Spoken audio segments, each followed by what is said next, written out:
Olá, meu nome é Otávio Fam, eu sou aluno do programa de pós-graduação integrado Unopar-UEL, no programa de doutorado em Ciência da Reabilitação. O meu orientador é o professor Dr. Carlos Augusto Marçal Camilo. Estou aqui participando, através desse vídeo, do 20º Encontro de Atividade Científica da Unopar. Vou estar falando hoje sobre um tema bastante relevante, motivo de uma pesquisa recente do nosso trabalho.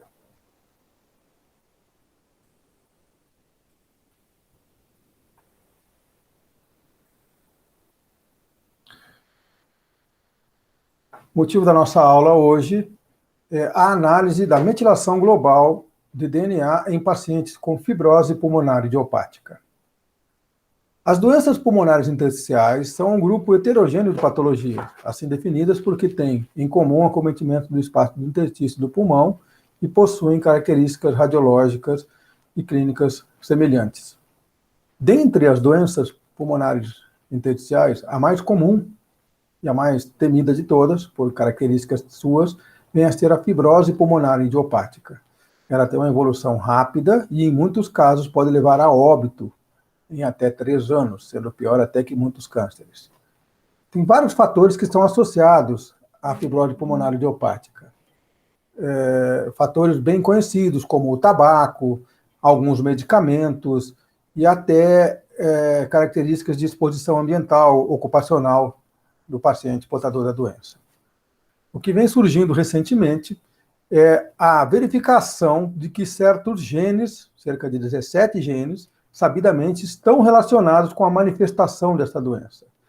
E ainda tem se verificado que a modulação, não só desse, como de qualquer outro processo fisiológico desses genes, é feita através de fatores, que nós chamamos de fatores epigenéticos. Existem vários fatores epigenéticos, como microRNAs, cauda de estonas, mas a metilação do DNA é, dentre os fatores epigenéticos, o que é mais presente fisiologicamente e que, neste caso, regula a manifestação ou a inibição de determinados genes. Estudamos, então, um grupo de 40 pacientes, comparando com 15 controles, com a mesma faixa etária, com a amostra normalizada, estudamos a metilação global do DNA no grupo com doença diagnosticada, com fibrose pulmonar idiopática, e comparamos com o grupo sem a doença. O que nós encontramos a partir da extração do DNA feita na retirada de sangue venoso periférico, com isolamento dos leucócitos e todo um kit apropriado, específico para tal, em que nós purificamos, quantificamos o DNA, e depois, um kit específico, nós medimos a metilação global do DNA. Comparamos, então, o grupo controle com o grupo doença e verificamos que no grupo doença, no grupo fibrose pulmonar idiopática, um pouco menos que 15% do DNA estava com metilação, ao passo que, no grupo controle, mais que 25% desses pacientes tiveram metilação do DNA. Então, demonstrando que existe diferença importante daqueles pacientes que possuem fibrose pulmonar idiopática se comparados com um grupo controle.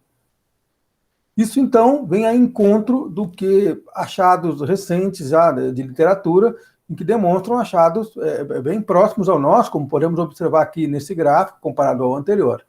Certo? Então, os pacientes com fibrose pulmonar idiopática têm um perfil de metilação reduzido se comparado com grupos controles.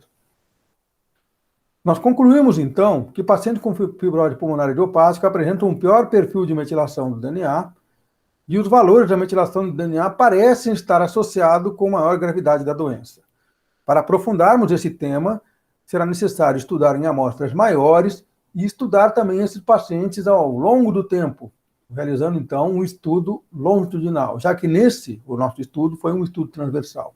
Talvez, com o estudo longitudinal, nós consigamos demonstrar que, com a piora da doença e uma consecutiva piora do perfil de metilação, possamos achar um fator aí de associação, então, da metilação do DNA com a doença fibrose pulmonar idiopática. Mas isso será um motivo para próximos estudos. Muito obrigado, uma boa tarde.